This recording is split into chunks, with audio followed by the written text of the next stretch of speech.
Okay. Let me see if I can make this a little brighter. Just for me. All right.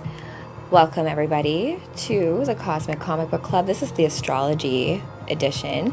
Happy Friday. I was supposed to be live last night, but wasn't going to be a comic book read anyways. I hear you, Wolfie. So what we're going to do today, we're going to map out the stars and the planets. Actually, I have my whiteboard with me. So we're actually going to map out time and timelines with Jean Grey, right? So you can hear the synth wave in the background. It's like 1982 retro future wave, right? The dream of an ancient future time, that kind of situation. Hello, Shadow Evan King. Oh my gosh. I read that King, but it's Nig. Knight, got you. Oh, the best kings were once knights, I feel like. I don't even know if that's a thing. Okay, hi, Dr. Phil. Fancy seeing you in this chat today. So, what we're going to be talking about today are astrology keys and timelines and time. So, first of all, what we're going to do is map out the stars for now. So, welcome to Jean Grey's Cosmic Keys. Called them Astro Keys, but let's call them, let's flip it. Let's flip it, baby. All right. Oh my gosh. Not flip, mirror. There we go. All right. Hey, Mark. Hi, Pokey. How's it going? Good morning. Good morning. So I was actually supposed to do this last night live. Scott Summers, who's also a cosplayer here on TikTok. He does Guy Gardner, and he joined us for our Green Lantern party. I wanted to talk about timelines with you guys. So are you guys familiar with Jean Grey's background and her storyline? Like, I think you can play her in Marvel Rivals. Not sure yet. I think you have to unlock her, but she's got a nice bum. She's cute too. Jean Pink. Love it. Hello, WNA76. Hey, Michael Dang. Okay, so we are going to talk about Astro because it is the day, and I am like an astrologer by day, movie maker, cosplayer by night. We actually also have a home studio now in downtown Toronto, so I'm going to be bringing the Cosmic Room live. I'm going to hopefully have some live theater things going on with cosplay, so if you want to play as a character, I'm all, whatever version you want to have. You can never have too many versions of the same character if you know anything about cloning and multiple timelines.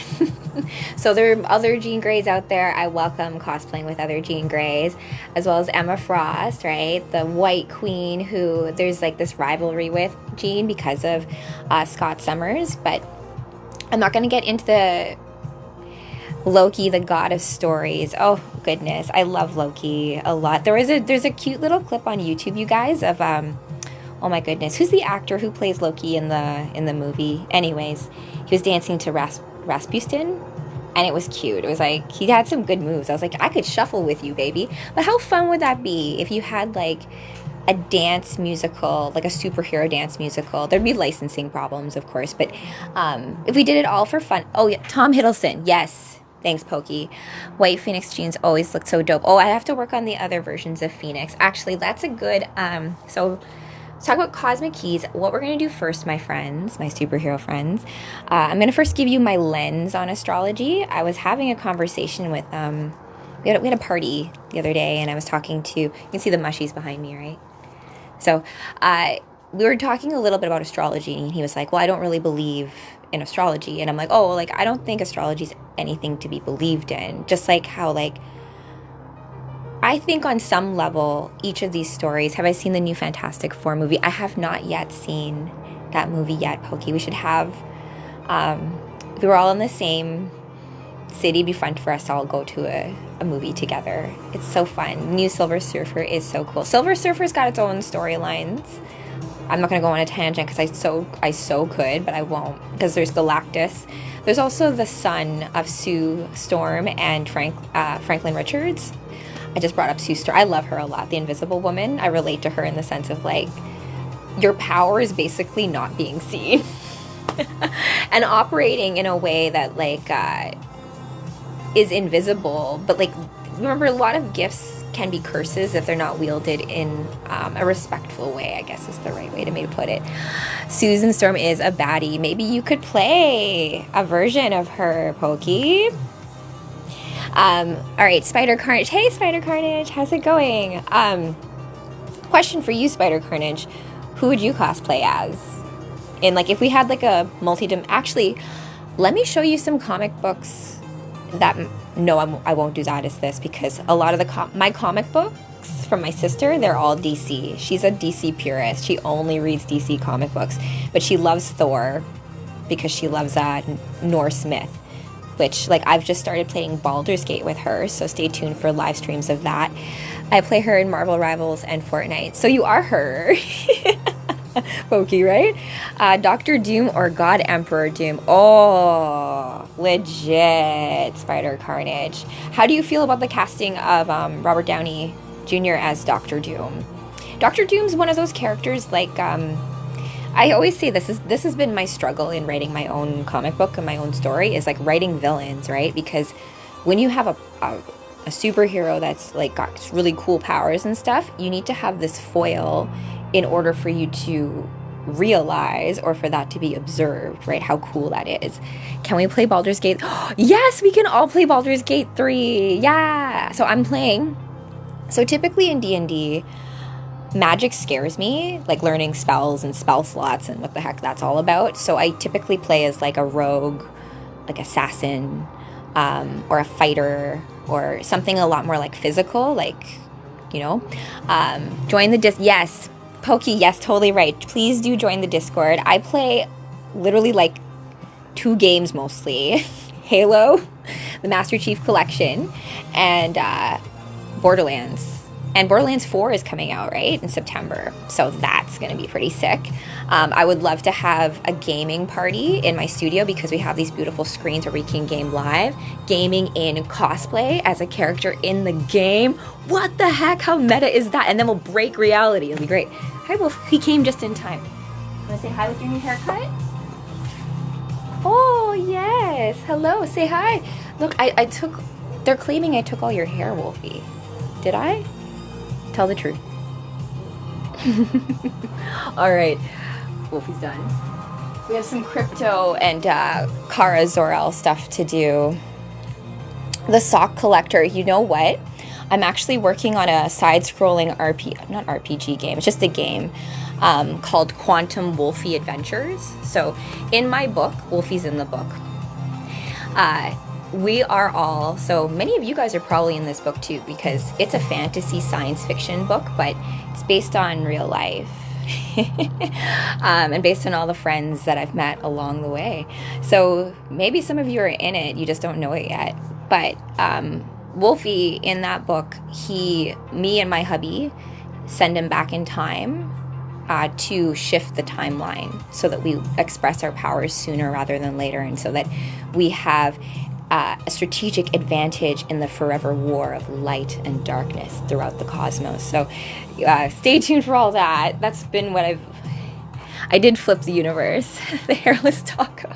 He needed that haircut though. He's been so happy since his haircut and getting his grooming. Like I hadn't had the time to book him in for his appointment. He's on his groomer, Megan. She has like a 2-week waiting list. So as much as they love Wolfie, like he needs the time and his spa day and his mommy and me time. And it's all worked out because he got to see my little sister, who's like his auntie, and we used to live across the street from each other. And so her dog and my dog, every morning we would take them for walkies, and then Wolfie would like shit in her house because he loves pooping inside. When he can. He doesn't. He never poops in my house, but for some strange reason, you know. Huge Lord of the Rings nerd too. Oh yes, Lord of the Rings. Okay, you guys, I didn't even get into the chart reading of today. I was gonna have this whole plan of going through the chart today, and timelines and Jean and all that kind of good stuff, but I haven't put on Jean in a little while, and so let's talk about psychic powers and what that means to express the powers that the chat keep distract. But you know what? That's divination, though, right? Because I've been doing videos, I guess, for a long time now. But before, I was almost like doing videos for myself. You know, like in this weird way of like how you have a story in your head. And you're like, well, everyone should just know what I'm thinking. And like, you should just get this. But I have realized that through these stories, right, through comic books, through the things that you resonate with, through your favorite ice cream flavor or your favorite color, or like why you love like this side character in a side movie that no one else knows about, is because it holds clues for you in this cosmic game of life. You have left yourself breadcrumbs here from like a future self state, so that when the time came for this part in the cosmic movie to happen, you would know what to do, right? International Cat Day. Oh my goodness. Rest in power, my fur baby, Oreo, who passed about a year ago. Lived with my dad for a long time. Oreo is a killer cat. I love you, baby. I picture him and my hubby's kitty pulling Freya's chariot.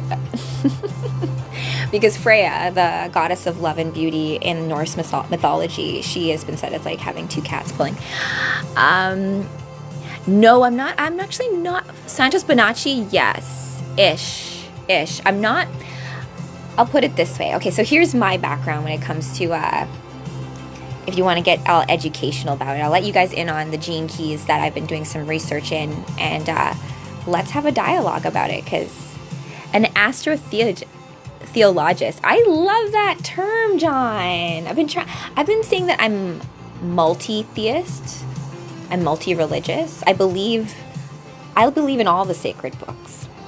I believe it's all true, right? There's no such thing as this like one truth negating the other truth. Truth is truth. It's love it, John. You should like copyright it. Although copyright is a whole other thing we can talk about, because there's no such thing as copyright. Everything's a remix, right? We don't own anything. You are but a conduit.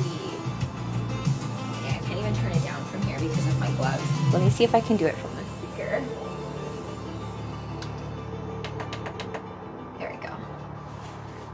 Okay. All right. I have a flash goal. I believe in moon cheese. You can believe in whatever you would like, Pokey, in my world. Okay. So I'm going to pin it. So Jean Grey from the X-Men. Me.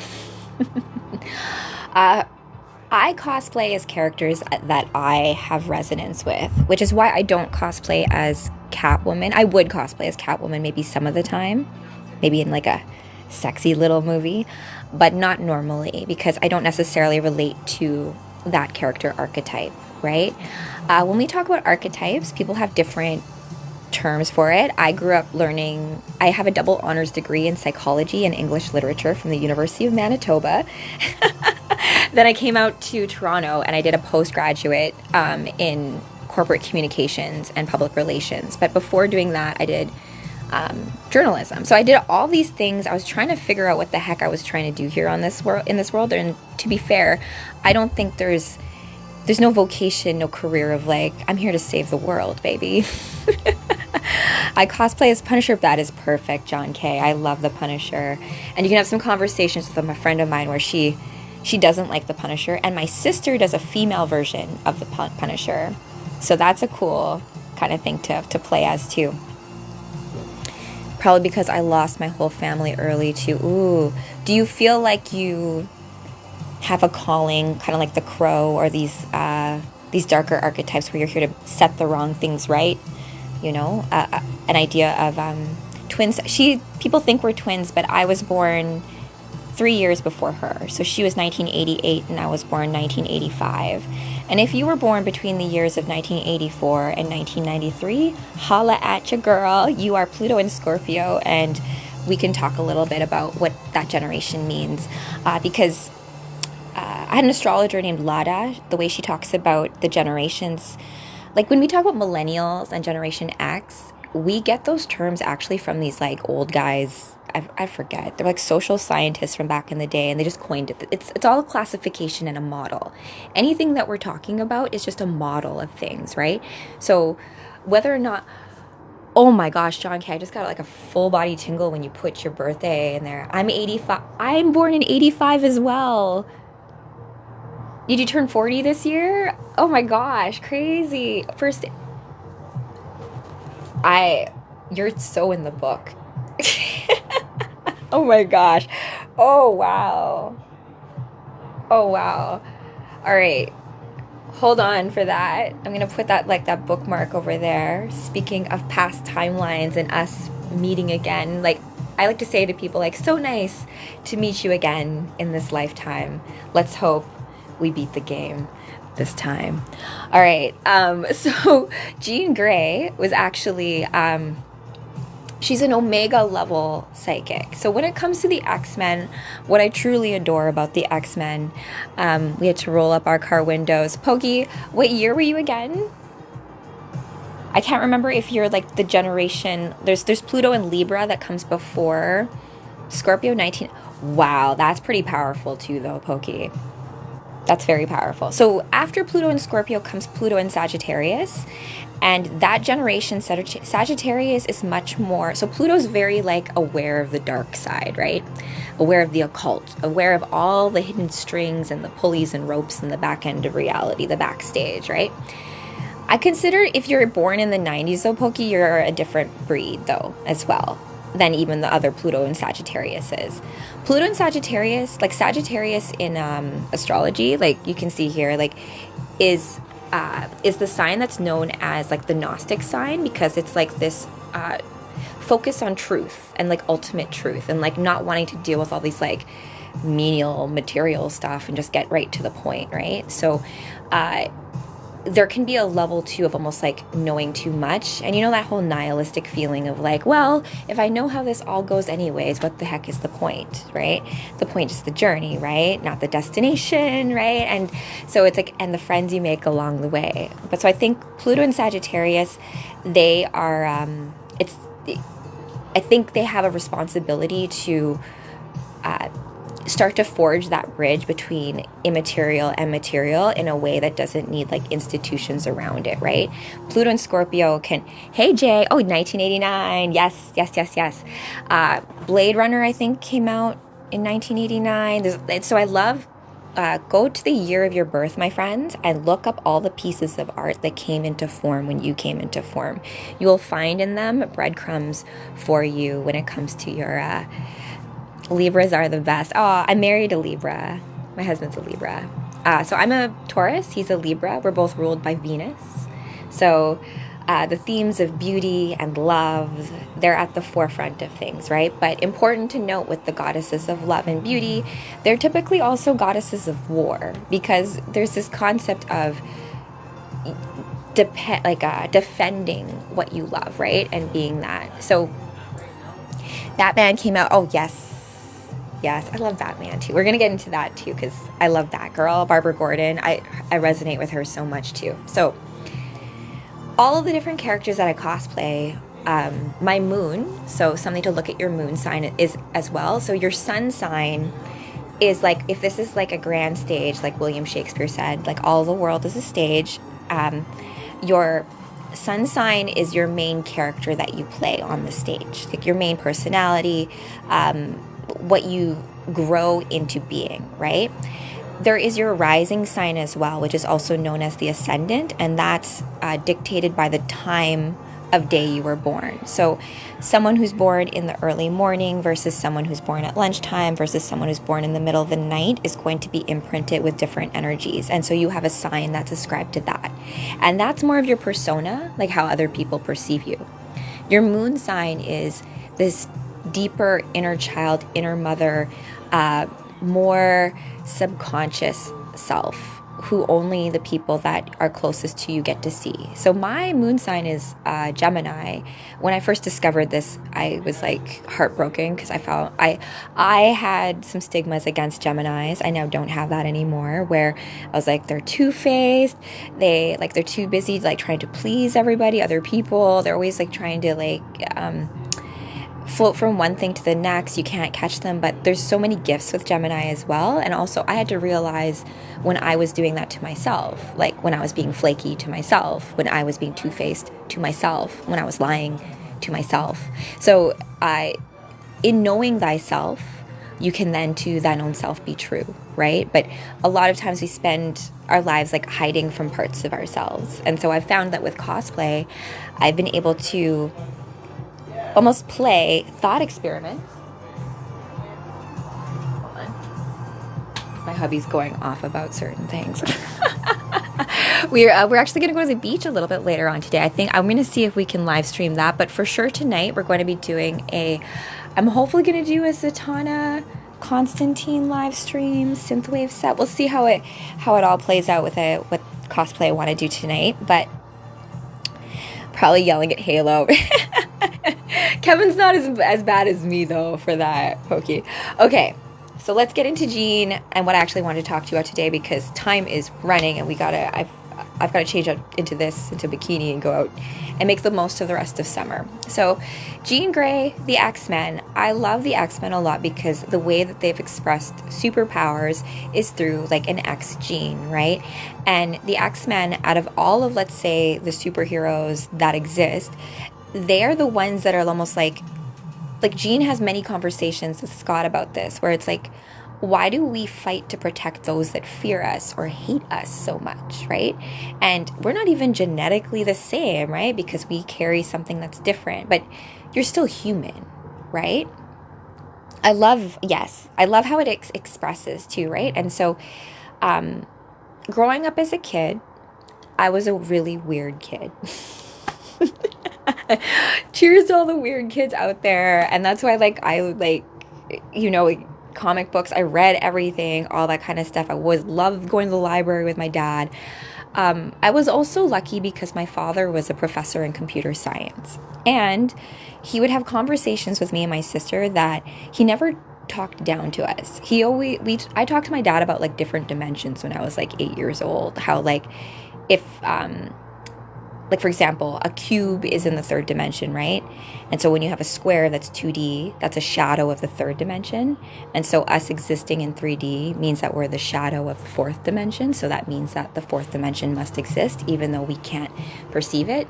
Another thing is that the fourth dimension is actually time. Time is just another dimension that we perceive in this kind of temporal way. But if we were to like rise above it, dimension, we could just look at it as part of like almost a grid. I'm not going to get into that today. It's super boring. It sounds cool, but when you get into it, my dad started to explain, I'm like, started to glaze over. So I like to look at it through comic books, because comic books talk about these same concepts in a much more fun way, right? And library kids are definitely weird, and I've learned to embrace that weirdness. Okay. So Jean Grey from the X-Men, she's one of the original 5 classic X-Men. I forget when the X-Men first came into form or when the first X-Men comic book came out. If one of you guys knows that fun fact, that'd be fun to drop in the chat, because it's cool to know, as I told you, like when these ideas come into form, into expression, there's a synchronicity across the cosmos and timelines, right? So, where was I? The original 5 X-Men were Cyclops, Jean Grey, Beast, Angel, and Iceman. Bobby. I love Bobby too. Jean initially conceptualized was like she was like the weakest one, right? And the girl of the group who like has to get rescued or this kind of thing. And so there's also this 1963. Ooh, I like the 369 in that. Jay. Iceman is a mega mutant. I like, and both deal with the concept of time. So we are fun. I agree. We're fun. Also, knowing all those stories, and I bet some of you guys are just dragons who forgot that they transformed into human beings. Right? And you're just like, oh, wait, what? What form am I really? What form are we really, right? You're also a star and the rest of the universe. September 1963. All right, my nerd friends. Thank you, Nick. Appreciate that. I am definitely... Yeah, Jay, you definitely are. Margaret Weiss, who is one of my favorite authors. She authored a lot of the Dragonlance Chronicles in D&D. She wrote a book called Mistress of Dragons, and in that lore, the way dragons... No, we're not supposed to know. That's why wizards also don't know what the heck's going on half the time, right? Because you give yourself forgetting spells. Because if you were to hold all that intel all in like the front end of your cortex all the time, it just would be like too much. Wizard. Oh, yes. Yes. Oh, you guys are amazing. So my big goal in life, I've realized from a very young age, was to help people realize that you are much more than what this 3D meat suit, this baby right here, is the most powerful technology in the entire cosmos. And it's up to you to know how to wield it. It's not that easy. There's no like manual for it. We figure it out. We have giants. We have people who came before us who let us know like, oh, I figured out this. Oh, I tried this mushroom. Oh, I did this one time. Oh, I dreamed about this. And that's a great... segue into what I wanted to talk to you guys, which is the gene keys. So, actually, I didn't finish with Jean Grey stuff. Yeah. So Jean Grey, she first found out about her psychic powers through a traumatic experience. She was about like 8 or 9 years old, and she was in a car accident with her friend, her best friend at the time. Her friend dies in this incident, but in this experience, Jean is psychically connected to her. So she goes through that whole experience with her friend. And it's through that experience that she realizes that she has that telepathy. And now remember, we've been watching this show called The Institute. And it's about like kids, like, project kids kind of thing who get snatched by this weird agency. And they are made to develop their telekinetic and telepathic powers, right? The Pink Ranger is the best. I love the Power Rangers, Pokey. Let's please cosplay as the Power Rangers. I love mech suits too, you guys. And like kaiju. I was calling them kanji. Kaiju, big monster creatures. I love them. So good. And thank you, Nick, for the rose. I love the Pink Ranger. I also love the Yellow Ranger. I used to play the Power Rangers on the playground with my friends growing up, and I played Trini because I was Asian. So I saw Fantastic Four last night. Ooh, did you like it, Nick? Without spoilers, though, do they get into the fact that Franklin Richards is the one who creates a pocket universe and all that kind of stuff? In some universes, though, Rachel Summers, who is the daughter of Jean Grey and Scott Summers, is a couple with Franklin Richards. So how's that for some superhero cosmic baby connection? I watched Mystic Force Power Rangers as a kid. It was so cool. Oh, Amityville, I love that. I also love painting with words like mystic and cosmic. I just, love it. They don't mention it, but they do say how smart Franklin is. Okay, they get into it. Speaking of Scott, your ears must be burning. Hello. Cable was their son. I think, Jay, that Cable may have been Scott and Madeline Pryor's son. I don't, that's how crazy all the timelines are and how they can all exist. Let's see here. Let's go into what I wanted to talk about with the keys. And then maybe I can have you on, Scott, for a little bit. Are you transformed, Cyclops? Are you in regular Scott form? So I will say this, though. There is something special about the genes within Scott Summers and Jean Grey. And fun story about Jean Grey and Scott Summers is this. That, my hubby, he does not like cosplaying as Scott Summers. He doesn't resonate with it. I've been trying to get him to do it. And doesn't like it. However, my friends, there is a love between Jean Grey and Logan because of like that deep empathetic side that Jean has. I love Cyclops. Yes, You have to throw him through the wall. Oh, cool. So let's get into it just a second about the love story between Jean Grey and Scott Summers. I did name one of my characters Scott in my book after Scott Summers, just because the first comic books I grew up reading were Marvel comic books. They were the X-Men Avengers storylines, like X-Men versus Avengers, and like the big cosmic war stuff, because all that stuff was super intriguing to me, right? Now, Cyclops, he also ends up holding the Phoenix too in one of the storylines, but in the orphanage, he receives like a dream transmission from Jean Grey. And I forget what age Jean is when this happens, but from that moment, like, that she's like his dream girl, he and her are always going to love each other. And what happens with them when the children that they create together are actually the ones that discover things like resurrection, are the hope of a next generation. Because there is this, like, Scott Summers, like, me and my friend had this conversation about, like, how come Scott and Jean, even though, like, she's like an omega level psychic, that he never learned how to control his like laser vision, right? Like, he never learned to, like, let's say, psychically control it. I'm just about to end, you guys, because I only wanted. I'm gonna be back. I'm gonna be back a little bit later, and then we can battle. Both you, Scott Summers, can battle. You're suited up, so I'll come back in just a second. I wanted this to be about Astro, but I didn't even talk about it, you guys. So I want to love. Well, yes, we'll talk soon, though. Definitely. And you too, Jay. I do have to end this, but I do want to leave it with some homework for you guys.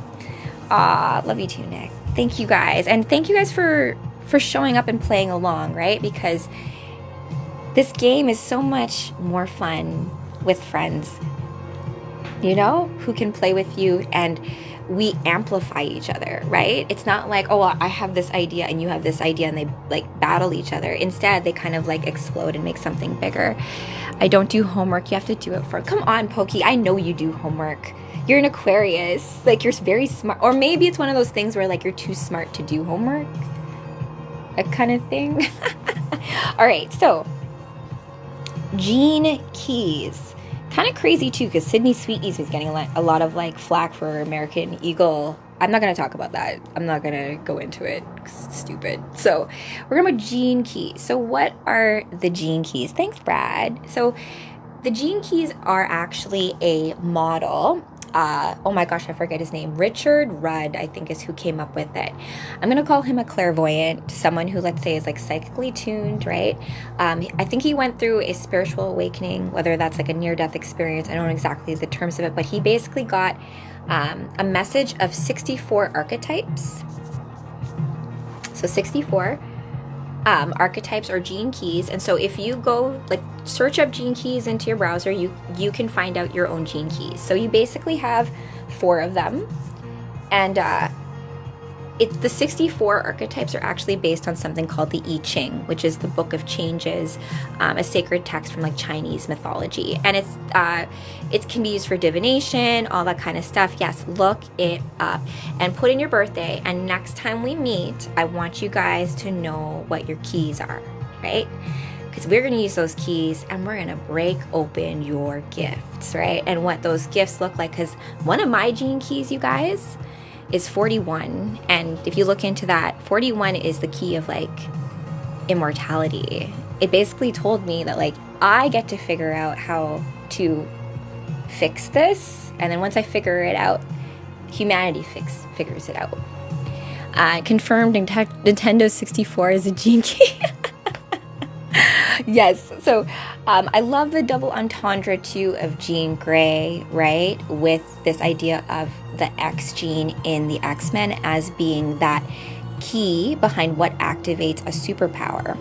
And then that being said, each superpower in each genetic expression shows up differently. Like, for example, Scarlet Witch is Magneto's daughter, but she doesn't have any magnetic power. She's instead a very powerful like witch. She deals with magic. And then there's this idea of like magic, and then psychic abilities, telekinesis, and then like portals and stuff. And so mapping that all out in a way is one thing, and then what it means to actually express it, to experience what telepathy is like, right? I have been able to feel things and know the future about certain things for a long time. And I think as a result, like, this is why, like, I abused alcohol and why I abused a lot of things, is because it's a lot in your head when you're dealing with a lot of, like, thoughts and frequencies and sifting through, like, which ones are mine and which ones are other people's and which ones are being programmed onto me and which ones are just because I'm going through something right now, right? So, of the reality stone. Yeah. Yes. Yeah. So that also, I think that storyline poke also talks about, like, how time, like, the future has not been dreamed. The future, wait, the past is waiting for you to dream about it in the future, kind of thing. Yeah. Anyways, I thought we were going to solve that whole problem today in this live, but, ran out of time. So I will be back as Jean. We'll do some battles, and I'll have a little bit more of a setup behind me so we can talk timelines, so we can actually have, like, this timeline here converges with this timeline there, and then this, like, the family tree of things, right? And I think trees and branches also a really nice way. A beach, the beach stream will happen, I think, because we're gonna head to Cherry, and maybe I'll bring Jean to the beach, but I gotta figure out what I'm gonna wear for that then. We'll think about it. I'll be creative. Aw, infinitely. Nick, I love you guys all back infinitely. And, to quote Dr. Manhattan, once a thing has happened, it has always happened, right? And to quote Whitney Houston, when somebody loves you, won't they always love you? All right. Okay, guys.